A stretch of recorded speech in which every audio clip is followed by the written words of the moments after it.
Di era yang modern ini, kita terbiasa menulis dan mencetak dengan mudah, seolah kertas selalu ada dalam genggaman kita.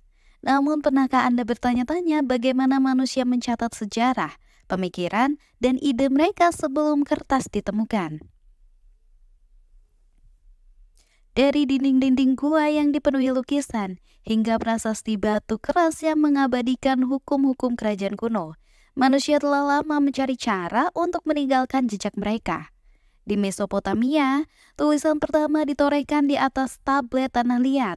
Sementara di Mesir kuno, papirus menjadi alat tulis utama bagi para Firaun dan pendeta. Lalu di Cina, bambu dan sutra menjadi media tulis yang menghubungkan peradaban melalui naskah-naskah kuno dan filsafat. Namun, sejarah akan berubah ketika sebuah penemuan revolusioner datang, yaitu kertas. Pada abad ke-2 Masehi, seorang pejabat Tiongkok bernama Cai Lun menyempurnakan teknik pembuatan kertas dari serat tumbuhan. Penemuan ini menyebar dari Tiongkok ke seluruh dunia, membuka babak baru dalam peradaban manusia. Berikut adalah sejarah media tulis dari batu hingga penciptaan kertas. Di Ensiklopedia Halaman Tengah, ilmu pengetahuan yang tidak terbatas pada bahasa dan akal.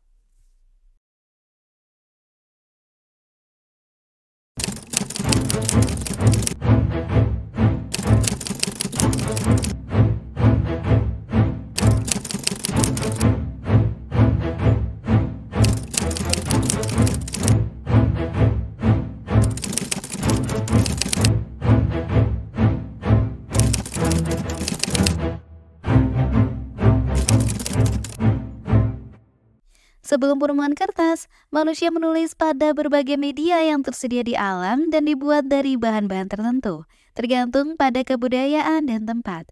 Berikut adalah beberapa contoh media tulis sebelum adanya kertas. Yang pertama adalah batu. Salah satu media tertua manusia mengukir tulisan dan gambar adalah di batu. Contohnya adalah prasasti di Mesir kuno, Mesopotamia, dan berbagai peradaban lain. Contoh terkenal adalah batu Rosetta. Prasasti batu paling terkenal dari peradaban Mesopotamia adalah prasasti Kode Hammurabi, sebuah dokumen hukum yang berasal dari sekitar 1754 sebelum Masehi di Babilonia. Kode ini merupakan salah satu sistem hukum tertulis tertua dan paling terkenal di dunia, dan memberikan wawasan mendalam tentang sistem hukum dan keadilan di Babilonia kuno. Kode ini terdiri dari 282 hukum yang mencakup berbagai aspek kehidupan, seperti hukum pidana, perdata, perdagangan, keluarga, dan bahkan tanggung jawab profesional.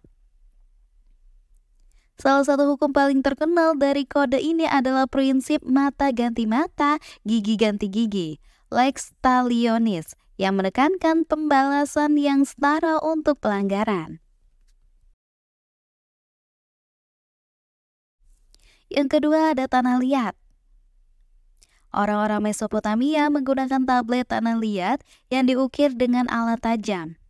Mereka menggunakan aksara paku untuk menulis. Tablet tanah liat paling terkenal dari peradaban Mesopotamia adalah Epos Gilgamesh, sebuah karya sastra epik yang dianggap sebagai salah satu karya tertua dalam sejarah dunia. Ditulis dalam aksara paku di atas tablet tanah liat, Epos Gilgamesh berasal dari peradaban Sumeria di Mesopotamia, yang sekarang biasa kita lihat sebagai Irak, sekitar 2100 sebelum Masehi.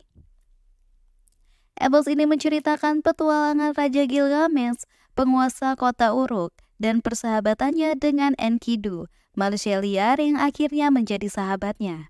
Kisah ini juga mengangkat tema pencarian keabadian, kematian, dan makna hidup. Salah satu bagian paling terkenal dari epos ini adalah kisah tentang banjir besar yang memiliki kemiripan dengan kisah banjir di Alkitab dan mitologi lainnya. Selanjutnya ada papirus. Masyarakat Mesir kuno menggunakan papirus yang terbuat dari tumbuhan papirus yang terbuat di sekitar Sungai Nil. Papirus dianggap sebagai pendahulu kertas dan sering digunakan untuk melukis dokumen penting. Papirus paling terkenal di dunia adalah Papyrus Ebers, salah satu teks medis tertua yang berasal dari Mesir kuno. ditemukan pada abad ke-19 di makam dekat Tebes. Teks ini berasal dari sekitar tahun 1550 sebelum Masehi dan dinamai dari George Ebers, seorang ahli Mesir kuno yang membeli dan mempelajarinya. Papirus Ebers sangat penting karena mencakup berbagai informasi medis yang luas, termasuk diagnosa penyakit, resep obat, serta perawatan luka dan penyakit internal. Ini adalah salah satu bukti penting awal dari pemahaman manusia tentang anatomi dan pengobatan. Selain Papyrus Ebers, ada juga Papyrus Ani yang berisi kitab orang mati.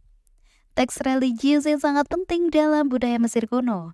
Papirus ini digunakan sebagai panduan bagi orang mati dalam perjalanan menuju kehidupan setelah mati, lengkap dengan mantra-mantra dan instruksi untuk menghadapi Dewa Osiris.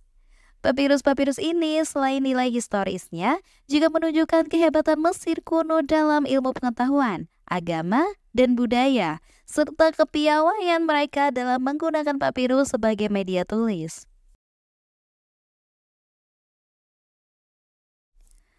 Kulit hewan atau perkamen dan velum. Orang Eropa dan peradaban lain menggunakan perkamen, terbuat dari kulit kambing, domba, atau sapi, dan velum adalah kulit anak sapi yang lebih halus, sebagai bahan tulis. Ini digunakan secara luas dalam pembuatan naskah dan buku selama abad pertengahan. Salah satu tulisan paling terkenal dari kulit hewan adalah Codex Sinaiticus, sebuah manuskrip Alkitab kuno yang dianggap sebagai salah satu naskah Kristen tertua yang masih ada.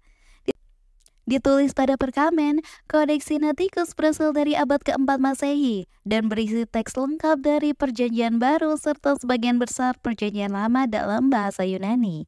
Selain Codex Sinaiticus, contoh lain tulisan pada perkamen yang terkenal adalah Codex Vaticanus, seperangkat naskah Alkitab Yunani yang juga berasal dari abad keempat dan dianggap sebagai salah satu sumber utama Alkitab. Selanjutnya ada Magna Carta, salah satu dokumen hukum paling terkenal di dunia. Magna Carta dari tahun 1215 juga ditulis di atas perkamen. Naskah-naskah ini yang ditulis di kulit hewan memainkan peran kunci dalam penyimpanan dan penyebaran teks-teks penting dalam sejarah agama, hukum, dan budaya manusia. Kayu. Banyak peradaban termasuk Romawi dan Yunani kuno menggunakan papan kayu atau tablet lilin. Tablet lilin adalah papan kayu yang dilapisi lilin dan ditulis menggunakan stilus. Tulisan dapat dihapus dan papan bisa digunakan kembali. Tablet lilin terkenal berasal dari Romawi kuno dan dikenal sebagai tablet Vindolanda. Tablet Vindolanda ditemukan di situs arkeologi Vindolanda, sebuah benteng Romawi di dekat tembok Hadrian di Inggris Utara. Ini adalah koleksi tablet tulisan tangan yang ditulis pada kayu tipis, dengan permukaan lilin yang digunakan untuk mencatat korespondensi dan catatan administratif pada abad ke-1 dan ke-2 Masehi. Logam. Beberapa peradaban menggunakan logam seperti tembaga, perunggu, atau emas untuk mengukir prasasti penting seperti perjanjian atau hukum.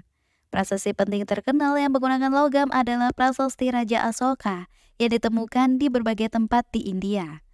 Prasasti-prasasti ini ditulis pada pilar batu dan lembaran logam, khususnya tembaga, dan mengandung dekrit serta ajaran dari Raja Asoka, penguasa dinasti Maurya pada abad ke-3 sebelum Masehi. Raja Asoka dikenal sebagai raja yang mempromosikan ajaran Buddha dan perdamaian setelah masa penaklukan militer yang brutal.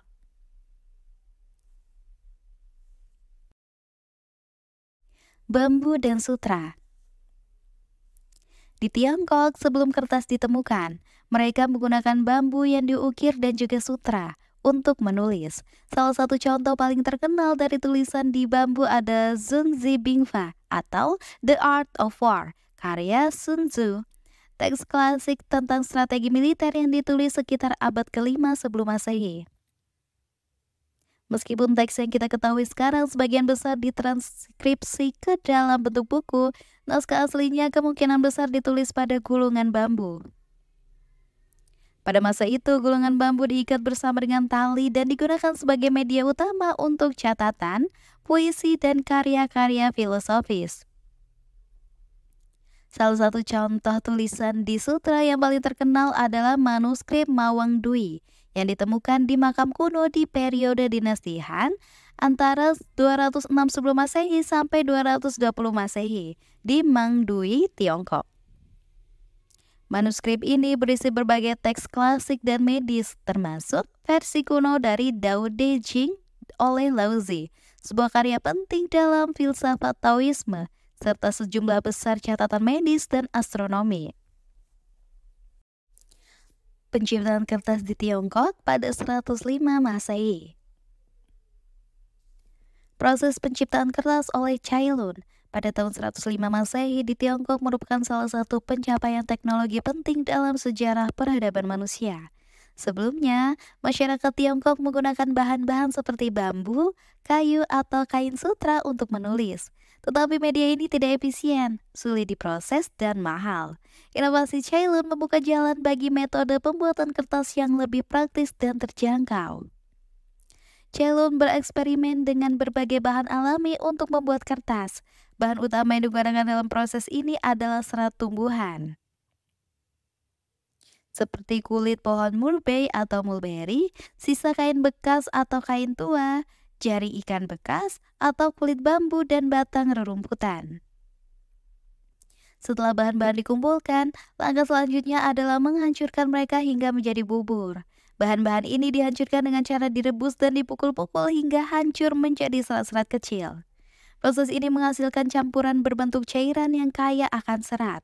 Pada tahap ini, air juga ditambahkan untuk membantu melarutkan serat dan membentuk campuran yang homogen. Setelah bubur kertas terbentuk, campuran ini dituangkan ke dalam wadah yang telah dilengkapi dengan kerangka cetakan yang terbuat dari anyaman bambu. Serat-serat dalam bubur menyebar di atas kerangka dan air dibiarkan mengalir keluar melalui anyaman, meninggalkan lapisan serat di atasnya. Lapisan ini akan menjadi lembaran kertas. Penyebaran kertas ke Asia. Kertas mulai menyebar ke negara-negara tetangga Tiongkok seperti Korea dan Jepang sekitar abad ke-7. Kertas ini menjadi media utama untuk menulis dan menggambar, menggantikan papirus atau bambu yang lebih sulit digunakan dan tidak fleksibel. Setelah asalnya di Tiongkok bagian tengah, produksi dan penggunaan kertas menyebar dengan mantap. Jelas bahwa kertas digunakan di Dunhuang pada tahun 150 Masehi, di Laulan di Provinsi Xinjiang modern pada tahun 200, dan di Turpan pada tahun 399. Kertas diperkenalkan di Jepang pada waktu yang bersamaan antara tahun 280 dan 610. Kertas menyebar ke Vietnam pada abad ketiga, ke Korea pada abad keempat, dan ke Jepang pada abad kelima. Kertas Korea terkenal karena warnanya yang putih, mengkilap, dan sangat berharga untuk keperluan melukis dan kaligrafi. Kertas merupakan salah satu barang yang biasa dikirim ke Tiongkok sebagai upeti. Orang Korea menyebarkan kertas ke Jepang mungkin sejak abad kelima, tetapi perjalanan biksu Buddha Damjing ke Jepang pada tahun 610 sering disebut sebagai awal resmi pembuatan kertas di sana.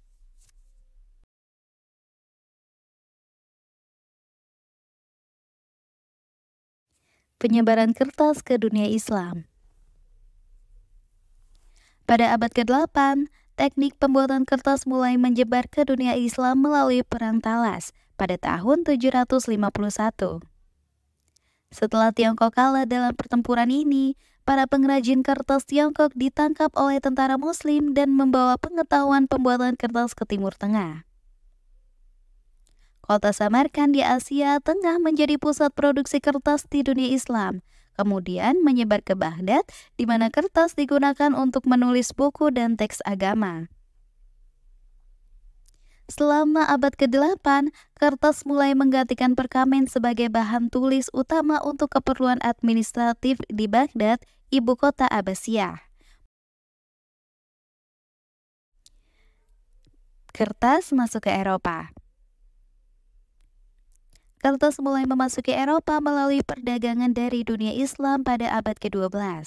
Negara-negara seperti Spanyol dan Italia mulai memproduksi kertas sendiri di abad ke-13 setelah belajar dari para pedagang Muslim. Di Eropa, pembuatan kertas mengalami perkembangan dengan penggunaan pabrik air untuk menggiling serat dan mempercepat proses produksi. Dokumen kertas tertua yang diketahui di Eropa adalah misal Mozab dari Silos dari abad ke-11, mungkin menggunakan kertas yang dibuat di bagian Islam semenanjung Liberia. Mereka menggunakan kain rami dan linen sebagai sumber serat. Pabrik kertas pertama yang tercatat di semenanjung Liberia berada di Sativa pada tahun 1056. Revolusi percetakan dan kertas di Eropa. Penemuan mesin cetak oleh Johannes Gutenberg pada pertengahan abad ke-15 meningkatkan permintaan kertas secara drastis. Kertas menjadi media yang lebih murah dan lebih mudah diproduksi dibandingkan perkamen yang terbuat dari kulit hewan. Ini mempercepat penyebaran buku, termasuk Alkitab Gutenberg yang terkenal, dan memungkinkan revolusi pengetahuan di Eropa.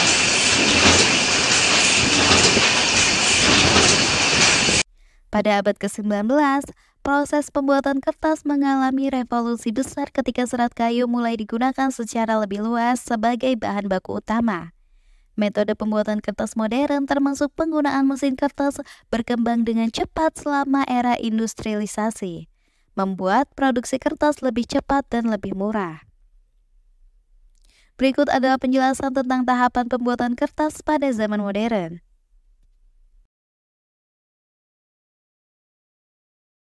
Sebagian besar kertas modern dibuat dari pulp kayu atau serat kayu yang diekstrak dari pohon, terutama dari jenis kayu lunak seperti pinus, cemara, dan kayu kertas seperti eukaliptus. Selain serat kayu asli, banyak pabrik kertas modern juga menggunakan kertas daur ulang sebagai bahan baku. Proses daur ulang membantu mengurangi konsumsi kayu dan ramah lingkungan. Proses pembuatan kertas dimulai dengan mengubah bahan baku menjadi pulp atau bubur kertas.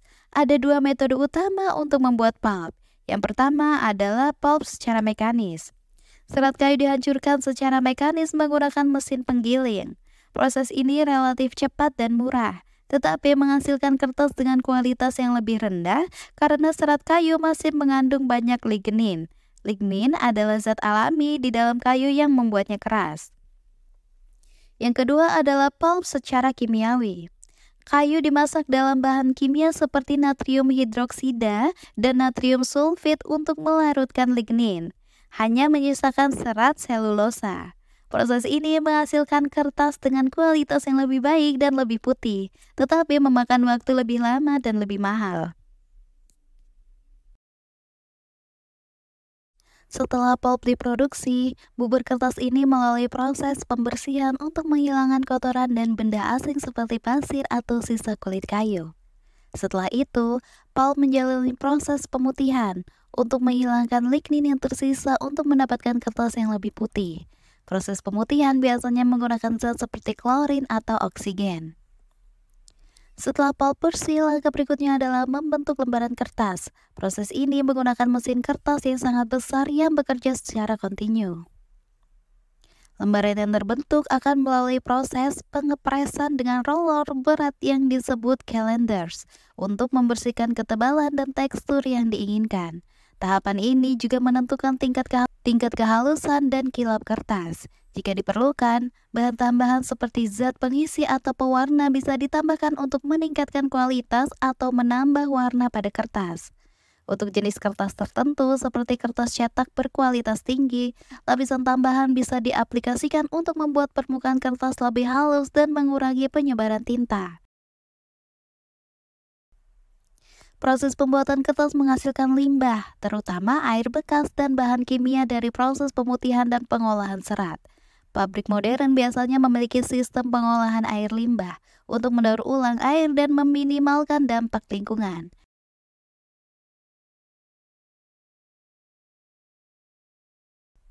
Sejumlah pabrik juga mulai menggunakan bahan baku non-kayu seperti bambu, jerami, atau bagas, ampas tebu untuk mengurangi ketergantungan pada kayu. Kertas memiliki dampak besar terhadap peradaban manusia. Ini memungkinkan produksi buku yang lebih murah dan lebih luas, membantu penyebaran ilmu pengetahuan, agama, dan budaya ke seluruh dunia. Penemuan kertas juga mendukung lahirnya era percetakan di Eropa, yang memainkan peran penting dalam Renaissance dan Reformasi Protestan. Jadi, penciptaan kertas oleh Ceylon merupakan salah satu inovasi penting dalam sejarah peradaban, mengubah cara manusia menyimpan dan menyebarkan pengetahuan.